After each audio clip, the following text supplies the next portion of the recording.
महाराष्ट्रात नुकतंच पावसाळी अधिवेशन पार पडलं। सभागृहात मंत्र्यांच्या अनुपस्थितीपासून तर अर्ध्या तासात आमदारांच्या प्रश्नांना उत्तर देण्यासाठी अधिकाऱ्यांनी हजर व्हावं या आदेशापर्यंत भारतीय जनता पक्षातल्या सत्ताधारी आमदारच माननीय सुभाष कांदे यांच्या पायऱ्यांवरच्या आंदोलनापासून तर माननीय मुख्यमंत्र्यांच्या सभागृहात पाहून घेईल अशा धमकीपर्यंत महाराष्ट्रानं हे अधिवेशन पाहिलं। अखेर अधिवेशनाचं सूप वाजलं आणि विधान भवनांच्या पायऱ्यांवर दर अधिवेशनाप्रमाणे फोटोशूट पार पडलं। सभापती, उपसभापती, मुख्यमंत्री, उपमुख्यमंत्री, आमदार या सगळ्यांचं मिळून एक फोटोशूट पार पडलं।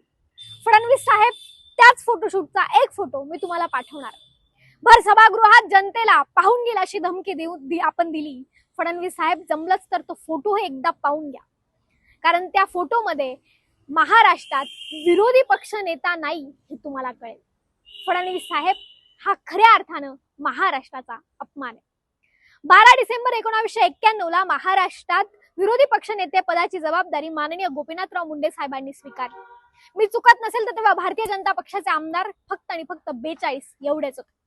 पण जनतेच्या मनात माननीय गोपीनाथराव मुंडे साहेबांनी भाजप पक्षाबद्दल एक स्थान निर्माण केलं होतं।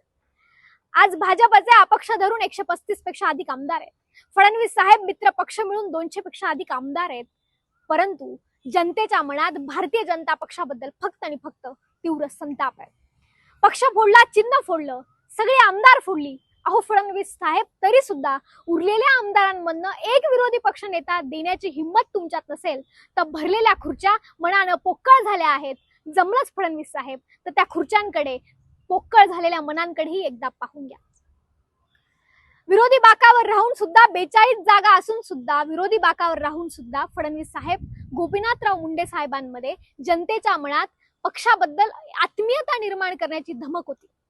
आज बहुमत असून मुख्यमंत्र्यांना धमकी द्यावी लागते। धमक आणि धमकी विलांटीचा फरक आहे, पण वास्तवात जगण्यासाठी हिंमत लागते हे मात्र खरं। फडणवीस साहेब आज महाराष्ट्र विरोधी पक्ष नेत्याशिवाय या महाराष्ट्रात खऱ्या अर्थानं आज एमपीएससीचा विद्यार्थी रस्त्यावर उतरत आंदोलन करतोय। परीक्षा या ऑफलाईन स्वरूपाच्या व्हाव्या म्हणून रस्त्यावर आंदोलन करतोय। भारतीय जनता पक्षाचे एक प्रवक्ते नक्षलवादी असं विद्यार्थ्यांना म्हणतात। फडणवीस साहेब हा खरा महाराष्ट्राचा अपमान आहे। जमलंच तर तुमच्या प्रवक्त्यांकडे एकदा पाहून घ्या। महाराष्ट्रात लाडकी बहीण योजना सुरू करायची आणि सत्ताधारी नगरसेवकांनी मात्र महिलांवर मारहाण करायची, हात उचलायचा। फडणवीस साहेब हा खरा महाराष्ट्राच्या महिलांचा आणि महाराष्ट्राचा अपमान आहे। जमलंच तर त्या नगरसेवकांकडेही एकदा पाहून घ्या। अधिवेशन काळात विरोधी पक्षातले आमदार प्रश्न विचारत होते, पण सत्ताधारी बाकांवर शुकशुकाट होता। सत्ताधारी मंत्री प्रश्नांची उत्तरं द्यायला उपस्थितच नव्हते। हा महाराष्ट्राच्या जनतेचा अपमान आहे।